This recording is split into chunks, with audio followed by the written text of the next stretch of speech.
இந்த எபிசோட் ஸ்டார்டிங்கில் இந்த உலகத்தில் 2 சாய்ஸ் மட்டும்தான் இருக்குது. ஒன்று, அடிபட்டு கீழே விழணும், இல்லைனா எந்திரிச்சு சண்டை போட தயாராக இருக்கணும். காலம் போய்கிட்டே இருக்கும். முடிவெடுக்க வேண்டியது என்னோடய கடமை. ஆனால் இது ரெண்டுத்தில் நான் எது முடிவெடுக்க போகிறேன்? நான் எதை நோக்கி போக போகிறேன்? நான் இப்போது எதிர்த்து சண்டை போட போகிறேன்னா, இல்லைனா அடி வாங்கி கீழே விழ போகிறேன்னா? ஆனால் நான் இன்னும் கூட நான் எதையும் முடிவெடுக்கலை அப்படின்னு நம்ம ஹீரோ சொல்கிறான். அதுக்கடுத்து அட்மினிஸ்ட்ரேட்டிவ் டிஸ்ட்ரிக்ட்ன்ற ஒரு இடத்த நம்மளுக்கு இப்போ காமிக்கிறாங்க. மேக்லோ பாக்ஸ் அப்படின்னு சொல்லப்படுறது அத்லெட்டிக்ஸும் கூடவே கியர் டெக்னாலஜியும் ஒன்று சேர்ந்த ஒரு கலவை. இவங்களோட பேர் யூகி. இவங்க ஷீரோ குரூப்பை சேர்ந்தவங்க. அது மட்டும் இல்லாமல் மேக்லோ பாக்ஸை பற்றி மக்களுக்கு சொல்லிக்கிட்டு இருக்காங்க. இந்த மேக்லோ பாக்ஸ் சாம்பியன்ஷிப்புன்றது 4 என்ட்ரி சேர்ந்தது. இதில் மொத்தம் 2 ரவுண்டு இருக்குது. இந்த 2 ரவுண்டில் யார் ஜெயிச்சு வராங்களோ அவங்க தான் இந்த மேக்லோ பாக்ஸோட சாம்பியன் ஆக போகிறவங்க. இந்த சாம்பியன்ஷிப் மெகலோனியா நகரத்தில் நடக்க போகுது. இன்னும் 3 மாதத்தில் இந்த சாம்பியன்ஷிப் தொடங்கிடும். இந்த போட்டிக்கு உலகத்திலேருந்து யாரெல்லாம் வந்து கலந்துக்கலாம். எந்த வரையறுமுமே இந்த போட்டிக்கு கிடையாது. பார்ப்போம் யார் இந்த போட்டியில் ஜெயிக்க போகிறாங்க அப்படின்னு. அதுக்கடுத்து ரிப்பேர் ஆன ஒரு மெக்லோ பாக்ஸை ஒருத்தர் ரிப்பேர் பண்ணிக்கிட்டு இருக்காரு. இவர் தான் அந்த மெக்லோ பாக்ஸை ரிப்பேர் பண்ணிக்கிட்டு இருந்தவர். இவரோட பேர் ஹபு ஆச்சி. இவருக்கு சொந்தமாக ஹபு ஆச்சி ஷாப்புன்னு ஒரு கடை ஒன்று இருக்குது. அங்கே தான் இந்த கேஸை ரிப்பேர் பண்ணிக்கிட்டு இருக்காரு. அப்போ அந்த கடையில் ஒருத்தன் டிவி பார்த்துட்டு இருக்கான். அதில் மெக்லோ பாக்ஸ் பற்றின கிரிட்டிசிசம் பற்றி பேசிகிட்டு இருக்காங்க. அப்போ அங்கே ஹபு ஆச்சி வராரு. ஏய், உன்னோட கியரை நான் ரெடி பண்ணி முடிச்சிட்டேன் மேன். உன்னோட கியர் இப்போ ரெடியாக இருக்குது. நீ அதை போட்டு பார்த்து யூஸ் பண்ணிக்கலாம். கண்டிப்பாக. அது மட்டும் இல்லை, உன்னோட மோட்டார் சைக்கிள் வர ரிப்பேர் ஆக கொஞ்சம் நாட்கள் ஆகும் போல். இவன் தான் நம்ம ஆரம்பத்தில் பார்த்த நம்ம ஹீரோ. இவன் போன முறை பைக் ரொம்ப வேகமாக ஓட்டத்தில் அந்த பைக் ரிப்பேர் ஆகிட்டு இருக்கோம். அது மட்டும் இல்லை, இவனுக்கு பேருன்னு எதுவும் சொல்லிக்க கிடையாது. டிவியில் மேக்லோ பாக்ஸ் நடத்துகிற யூகி தான் பேசிகிட்டு இருக்காங்க. அங்கே யாரோ ஒருத்தனை புகழ்ந்து பேசிகிட்டு இருக்க. அவனோட பேர் யூ சொல்லத்துக்குள்ளே இவன் டிவியை கட் பண்ணிட்டான். டிவியில் பேசின விஷயத்த அபு ஆஷிமே கேட்டு இருந்திருப்பார். அவர் என்ன சொல்கிறாருன்னா, நீ அந்த டோர்னமெண்ட்டுக்கு போக போகிறது இல்லையான்னு இவங்ககிட்ட கேட்குறாரு. மேக்லோ பாக்ஸ் டோர்னமெண்ட்டுக்கு எல்லா சிட்டிசன்ஸுமே போய் கலந்துக்கலாம். ஏன் அவங்க சொன்னதை நீங்கள் சரியாக கேட்கலையா? நான் அபு ஆஷி எல்லாருமே போய் கலந்துக்கலாம். ஆனால் நம்ம தான் சிட்டிசன்ஸே கிடையாது. சிட்டிசன்ஷிப் ஐடி இருந்தால் தான் நம்மளால் போய் கலந்துக்க முடியும். கட் பண்ணால் இன்னொரு இடத்துல நாய்கள் மேலே பந்தயம் கட்டி அதை பார்த்துக்கிட்டு இருக்காங்க சில பேர். இதில் ஒருத்தன் பந்தயம் கட்டி மறுபடி தோற்று போனதுனால இதுதான் நான் கடைசி முறை இந்த டாக் ரேசிங்கில் பந்தயம் கட்டுறது, இதுவே கடைசியாக இருக்குன்னு சொல்லி அந்த பேப்பரை கசக்கி தூக்கி போட்டான். கியர் ரெடி ஆனதுனால நம்ம ஹீரோவும் இந்த இடத்த விட்டு கிளம்ப ஆரம்பிக்கிறான். இவனுக்குன்னு எந்த ஒரு பேரும் இல்லாததுனால அபு ஆஷி இவனோட ரிங் நேமை யூஸ் பண்ணிக்க சொல்கிறாரு. இவன் பாக்ஸிங் பண்ணும்போது இவனுக்கு கொடுத்த ரிங் நேம் பேர் ஜங்க் டாக். இதைத்தான் இவனோட பேராக இவன் யூஸ் பண்ணிக்கிறான். இவன் கிளம்பும்போது அபு ஆஷிக்கிட்ட என்ன சொல்கிறான்னா, இன்றைக்கி நடக்க போகிற மேட்ச்சில் நான் தான் கண்டிப்பாக ஜெயிக்க போகிறேன், நீங்கள் என் மேலே தைரியமாக பெட் பண்ணலாம் அப்படின்னு சொல்கிறான். ரெஸ்ட்ரிக்டட் ஏரியா, தடை செய்யப்பட்ட பகுதி. ஹீரோக்கான மேட்ச் இந்த இடத்துல தான் நடக்க போகுது. அதுக்காக ஹீரோவும் இந்த இடத்துக்கு வந்திருக்கான். இவனுக்கு பின்னாடி இந்த இடத்த சேர்ந்த மக்கள்லாம் டிவியில் மேக்லோ பாக்ஸ் பற்றின நியூஸை ஆர்வமாக கேட்டுக்கிட்டு இருக்காங்க. நம்ம ஹீரோவும் மேட்ச் நடக்க போகிற என்ட்ரன்ஸுக்கு உள்ளே வந்துட்டான். அப்போ அங்கே 2 பேர் நின்றுக்கிட்டு இவங்ககிட்ட ஏதோ பேச ட்ரை பண்ணுறாங்க. ஏய் ஜங்க் டாக், நான் ஒரு நேரத்தையுமே எண்ணிக்கிட்டு இருக்கேன். இன்றைக்கி நைட் நடக்க போகிற மேட்ச்சில் நீ தோற்று உன்னோட முகம் எப்படி இருக்குது நான் பார்க்க ஆவலாக வெயிட் பண்ணுறேன் அப்படின்னு இவன் சொல்கிறான். அதுக்கு இவன் என்ன சொல்கிறான்னா, சாரி, நீ சொல்கிறதெல்லாம் நடக்க போகிறதே கிடையாது. ஏன்னா இன்றைக்கி நைட்டு நான் ரொம்ப சீரியஸாக விளையாட போகிறேன். என்னது சீரியஸாக விளையாட போறியா? ஏன் நான்பு உங்ககிட்ட இந்த விஷயத்த சொல்லவே இல்லையாண்ணா? இவனோட பேர் தான் நான்பு. நம்ம ஹீரோ ஜங்க் டாக் விளையாட போகிற எல்லா பாக்ஸிங் மேட்சஸுமே ஃபிக்ஸ் பண்ணுறது இவன் தான். கிட்டத்தட்ட இவன் நம்ம ஹீரோ ஜங்க் டாகோட ஒரு மேனேஜர் கூட சொல்லலாம். ஆனால் நம்ம ஹீரோக்கு இவனை பார்த்தாலே கோவம் தான் வரும். ஏன்னா நான்பு உண்மையிலே இவனை சீரியஸாக விளையாட விட மாட்டான். இவன் வேண்டுனே ஹீரோவை தோக்க சொல்லுவான். அப்போ தான் பெட்டிங் மேட்ச்சில் இருக்க எல்லா காசுமே இவனுக்கு அதிகமாக வரும். ஆனால் நம்ம ஹீரோக்கு உண்மையாக ஜெயிக்கணுன்றது தான் இவனோட பெரிய ஆசை. இவர் என்ன சொல்கிறாருன்னா, ஜங்க் டாக், நம்ம விளையாடி ஜெயிச்சா கூட அந்த பணம்னா நம்மளுக்கு பத்தாதுப்பா. எனக்கே நிறைய கடன்லாம் இருக்குது. நம்ம இந்த மாதிரி மேட்ச் பட்டு விளையாடினா தான் நம்மளுக்கு நிறைய காசு கிடைக்குது. ஆனால் இவன் அதுக்கெல்லாம் எதுக்குமே ஒத்துக்க மாட்டான். அதுக்கு இவர் என்ன சொல்கிறாருன்னா, அப்படியா, ஒரு இல்லீகல் மேக்லோ பாக்ஸர் எந்த ஒரு ஃபேமும் இல்லாமல் எந்த ஒரு சிட்டிசன்ஷிப் ஐடியுமே இல்லாமல் இதெல்லாம் எதுவுமே இல்லாமல் எப்படி உன்னால் பணத்தை சம்பாதிக்க முடியும் அப்படின்னு கேட்குறாரு. இவனும் பதில் பேசாமல் அமைதியாக இருக்கான். நான்பு ஜங்க் டாக்குக்கு ஒரு ஹெட்ஃபோனை தூக்கி போடுறாரு. நான் கண்டிப்பாக அடுத்த முறை நீ சொன்னதை நான் செய்ய நான் ட்ரை பண்ணுறேன் அப்படின்னு சொல்லிட்டு போகிறாரு. நம்ம ஜங்க் டாக்கும் அவனோட கியர்லாம் போட்டு பக்காவாக ரெடி ஆகிட்டான் மேட்சுக்காக. அந்த கியரும் இவனுக்கு ஏற்ற மாதிரி கரெக்டாக ஃபிட் ஆகிருக்கு. எது தாப்பில் இவனுக்கு ஆப்போனண்ட்டாக வர போகிறவன் கெட்டோ ஆச்சியா. இவனோட கியர் பார்க்க ரொம்ப பவர்ஃபுல்லாக இருக்குது. இன்னொரு பக்கம் பெட்டிங்கும் போயிட்டு இருக்குது. யார் ஜெயிப்பான்னு சொல்லி எல்லாருமே பயங்கரமாக பந்தயம் கட்ட ஆரம்பிக்கிறாங்க. எல்லாருமே நம்ம ஜங்க் டாகோட கெட்டோ அச்சியாக தான் நிறைய பேர் பெட் பண்ணுறாங்களே, அவன் தான் ஜெயிப்பான்னு சொல்லி. ஆடியன்ஸ்லாம் நம்ம ஜங்க் டாக்கோட கியரை பற்றி என்னடா இவன் குப்பை மாதிரி ஒரு கியரை போட்டு வந்திருக்கான், இதை வச்சு எப்படி இவன் ஜெயிப்பான்னு தெரியல அப்படின்னு பேசிகிட்டு இருக்காங்க. நான்பு தான் இவருக்கு இன்ஸ்ட்ரக்ஷன் கொடுத்துட்ருக்காரு. அந்த ஹெட்ஃபோன் வழியாக இவனும் கேட்டுட்டு தான் இருக்கான். நல்லா கேளு, 3வது ரவுண்டோட கடைசி நிமிஷம் வரைக்கும் நம்மளுக்கு டைம் இருக்குது.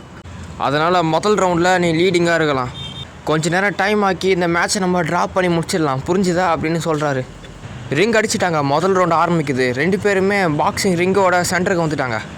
எதிர்த்தாப்பில் இருக்க கெட்டோ ஆச்சியா நம்ம ஜங்க் டாக்கோட கியரை பற்றி கலாய்க்கலாம். என்னடா இது பழைய கியர் மாதிரி போட்டு வந்திருக்கேடா அப்படின்னு.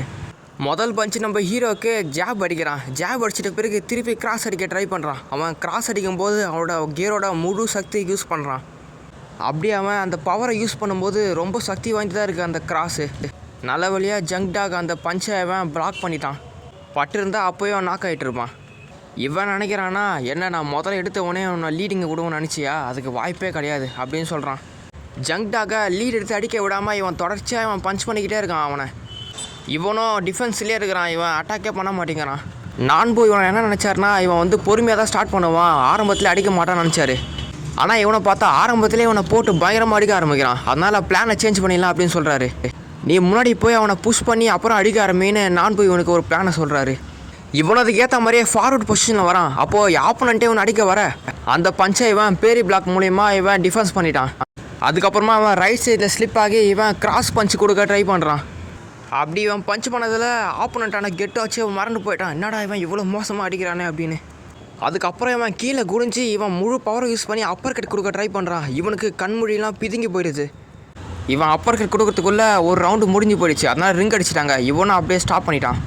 அப்போது தலைவன் என்ன சொல்கிறான்னா, நான் மட்டும் இந்த மேக்லோ பாக்ஸில் கியர் இல்லாமல் விளையாட்டினா நான் எலிமெண்ட் ஆகிடுவேன்ல, இல்லைனா நான் மேக்லோ பாக்ஸோட கியர் இல்லாமல் அடிப்பேன்டா அப்படின்னு சொல்கிறான்.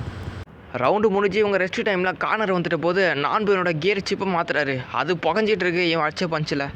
இவன் என்ன சொல்கிறான்னா, நான் மட்டும் சீரியஸாக விளையாடினா இந்த மேட்ச்சை நான் ஃபஸ்ட் ரவுண்ட்லேயே முடிச்சுட்டு அவனை தோக்க அடிச்சிட்டு இருப்பேன் அப்படின்னு சொல்கிறான். 2வது ரவுண்டு ஆரம்பிக்குது. அப்போது நான்பு கிட்ட ஒருத்தர் பேசுகிறாரு. இந்த பையன் ஜங்க் டாக் உண்மையே நல்ல பர்ஃபார்மராக இருக்கான், இவன் தான் ஜெயிக்கிறதுக்கான எல்லா வாய்ப்புமே இருக்குது.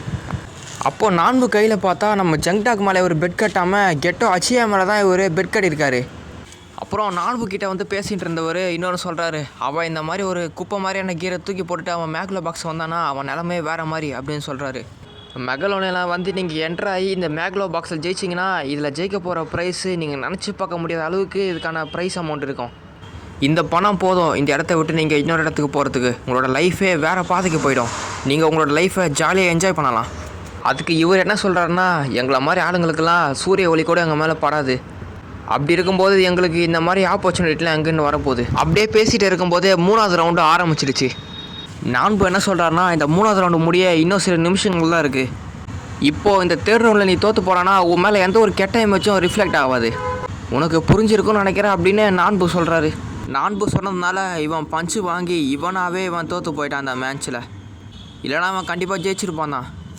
அதுக்கப்புறமா நான்புக்கும் பெட் பண்ண மேட்ச்க்கான அமௌண்ட்டு கிடச்சிடுச்சு. இதனால தான் இவர் ஜங்க் டாக் மேலே இவர் காசு கட்டாமல் எதிர்த்தாப்பில் இருக்க கெட்டோ அச்சி மேலே காசு கட்டினார். வேணும்னே ஜங்க் டாக்கை தோக்க வச்சு அந்த பெட்டிங் அமௌண்ட்லாம் இவருக்கு கிடச்சிருச்சு. அங்கே ஜங்க் டாக்கை காணோம். எங்கன்னு பார்த்தா அவன் தோற்ற கடுப்பில் இங்கேருந்து கிளம்பி போயிட்டான் போல். இவரும் திருப்பி கோவம் தனிஞ்சவொடனே திருப்பி இங்கே வந்துடும் அப்படின்னு சொல்லிங்கிறாரு. இவனும் அதுக்கு ஏற்ற மாதிரி மெகலோனா சிட்டிக்கு இவன் பைக்கில் போயிட்டு இருக்கான்.